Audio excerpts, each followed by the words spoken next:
how should I say, may to use the demonstrative as opposed to asking them to admit it? Yeah, most of the time your opponents will take it down if you don't. Yeah. So, sorry, but yeah, you can just ask them to use it.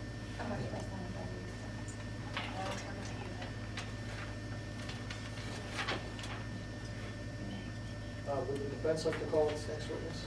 Yes, Your Honor. The defense would like to call Regan Thomas to the stand.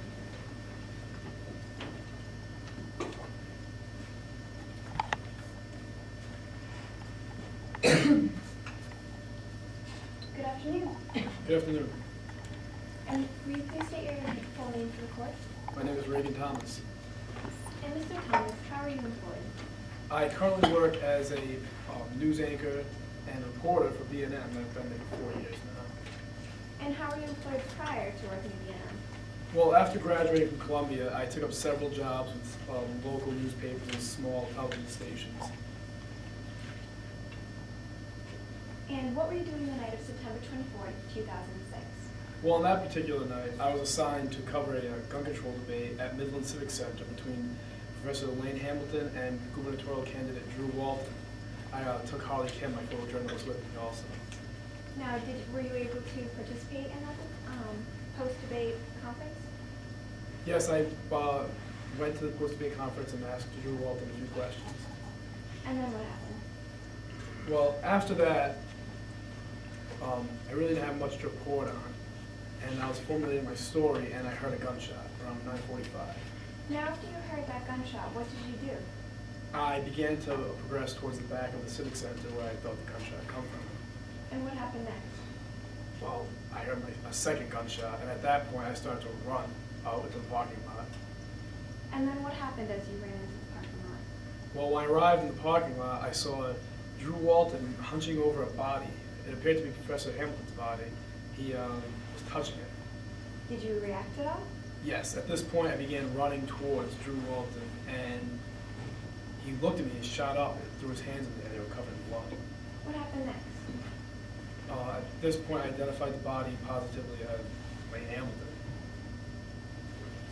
Were you able to remember any other details? Yes, there was a gun a few feet away from the body. And now after you saw the gun in the body, what did you do? Well, after I saw this, I wanted to find out what happened, so I began interviewing anybody I could. And who did you interview? Well, I interviewed my former journalist, Harley Kim. I also interviewed the CSI, Mickey McQuiggan. I spoke briefly with Jan Patel and also Walton's personal assistant, Casey French. And I also heard from the police captain, Captain Vanunu. Now, what transpired in your interview with Harley Kim? Well, Harley Kim had told me that Drew Walton was in the parking lot and Professor Elaine Hamilton came up. Response. Your Honor, this is not going for the truth of the matter asserted. It's merely going for the effect that it had on the witness, as he was the one who was able to report on afterwards. Well, like I was saying, Kim told me that he was in the parking lot and he saw Drew Walton, and Elaine Hamilton came out screaming and yelling at Drew Walton. He then said that he saw Walton pull a gun out, and then he heard 2 gunshots. Now, what transpired in your interview with Police Captain Vanunu? Well, Police Captain Vanunu told me that Walton was being taken down to the precinct, and that Walton was being taken up for more questions. And what about CSI Mickey McQuiggan? What transpired in your interview with him? Well, Mickey McQuiggan told me that in a situation such as this, he wouldn't want to be the person Objection, to... hearsay.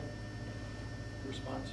Your Honor, I would like to say again that this is not going into showing the fact of the matter asserted, but what I'm actually going is that this had a direct effect on what he was able to relay in his transcript following this conversation. Overruled. Well, as I was saying, the CSI McQuiggan told me that in a situation such as this, it didn't look very good for the person standing. Now, you mentioned the janitor. Can you tell me a little bit about that? Yes, the janitor, Jan Patel. Jan Patel came up to me very eager and giddy, it seemed. She was extremely emotional and charged. So I decided not to ask him any questions. because it would be unreliable and improper journalism to rely on an emotionally charged source. Now, you also mentioned Walton's personal assistant, Casey French. Would you be able to elaborate?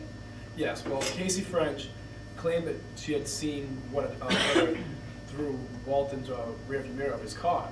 I also found her to be an unreliable witness because not only did she have a poor vantage point, but she also had a bias. Her career depended directly on the reputation of Drew Walton, so I found her to be a biased and therefore unreliable source.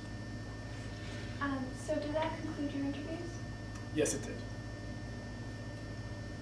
Okay, so now what happened next? Well, after my interviews, I wanted to produce a story, so I called my producer that night, Fran Martin.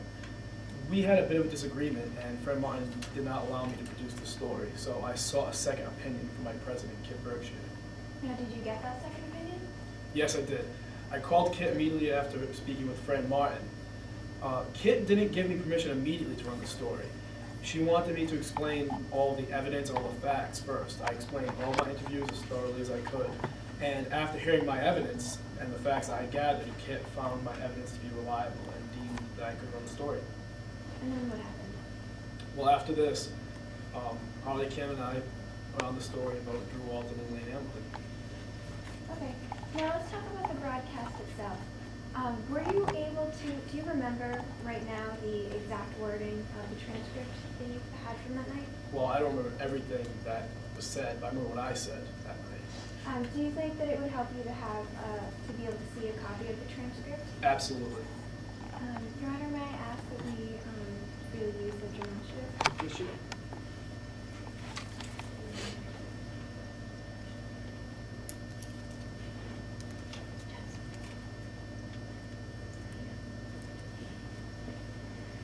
Okay, now can you point out any place to me where he specifically said that, Hamilton, that Walton was Hamilton's murderer? I never said that Walton was Hamilton's murderer specifically. Can you elaborate on anything that you did say? No, well, I said that Walton may be Hamilton's shooter, as you can see in the CG level. I also said he appears to be the person responsible. Okay, so you didn't actually say that it was him who did it, did you? No, I did not say that. Can you point out any other times where you said otherwise, or? Yes, well, if we look on the second page, we see CG lower. Walton may be Hamilton's shooter. Can you explain the CG lower to me? No, this is the CG lower is the banner that scrolls along the bottom of the TV screen, and it's what our viewers see if they turn on the TV immediately. Okay, now, do you stand by your report from that night?